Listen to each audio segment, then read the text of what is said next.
Bonjour et bienvenue dans cette nouvelle vidéo promesse de fleurs. Aujourd'hui nous allons voir le semis en intérieur, le semis à chaud, de certaines plantes potagères, notamment des tomates, des poivrons et même du basilic.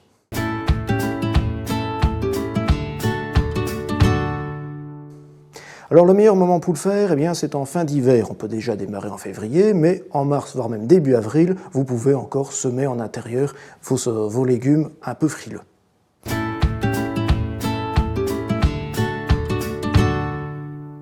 De quoi on a besoin pour faire ça? On a besoin d'un substrat, un bon terreau pour semis, que vous pouvez réaliser vous-même d'ailleurs. Vous pouvez aller regarder la vidéo sur ce sujet sur notre chaîne YouTube. Vous avez besoin de petits pots, vous avez besoin de terrine et de mini-serres, et vous avez besoin aussi d'étiquettes, d'eau et surtout de nos fameuses semences.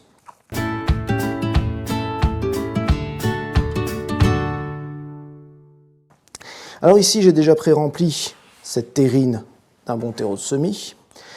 On peut donc commencer le semis de quelques tomates, dont j'ai déjà rempli ce petit semoir. Alors le semoir a différentes tailles en fonction de la graine que vous voulez voir ressortir. Ici, on va le mettre sur une petite taille parce que ce sont des petites semences. Et on est parti. On va essayer d'en poser une à la fois.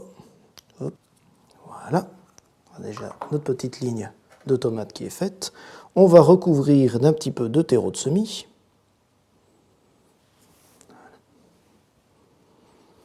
Voilà. Et on va tasser un peu avec la main. On va faire pareil avec les semences de poivrons. Là, les graines sont un peu plus grandes, donc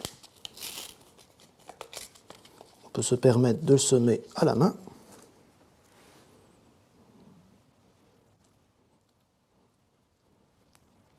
Voilà, on espace d'environ 2 cm chaque graine. Et on va remettre un petit peu de substrat par le dessus. Voilà, et on tasse un petit peu. Avant toute chose, on n'oublie pas d'étiqueter en écrivant bien ce que c'est ainsi que la variété. Ici, les tomates Roma. Et ici, le poivron californien. Voilà. On n'a plus qu'à ajouter un petit peu d'eau. Hop, hop, hop, hop. Voilà, pas plus. Et vous pouvez refermer votre mini-serre pour garder la chaleur et l'humidité. Alors ici, c'est une mini-serre assez simple, mais vous pouvez avoir une mini-serre chauffante qui est donc électrique et qui apportera une chaleur de fond pendant toute la durée de la germination. Cette mini-serre, vous allez la placer au soleil. Parce qu'une fois que les plants auront germé, il faut leur éviter de ce qu'on appelle qu'ils filent. En fait, ils filent parce qu'ils cherchent le soleil. S'ils sont au soleil, ils ne vont pas filer, ils vont pousser tout à fait normalement. Il faut bien éviter aussi d'apporter trop d'eau d'un coup. Une vaporisation par jour, c'est suffisant, et de temps en temps, vous pouvez ouvrir les petites fenêtres ici pour aérer un petit peu, pour qu'il n'y ait pas trop d'humidité. Une fois que les plants seront poussés d'environ ça d'auteur, vous pourrez les repiquer un à un dans un petit pot, comme celui-ci par exemple, des petits pots biocompostables qu'on va utiliser non pas pour le repiquage, mais que ici on va l'utiliser pour nos petits semis de basilic.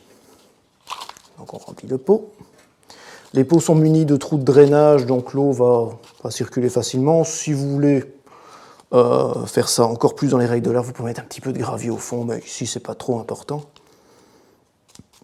Voilà, nous avons donc un premier pot. Nous allons prendre nos petites graines de basilic.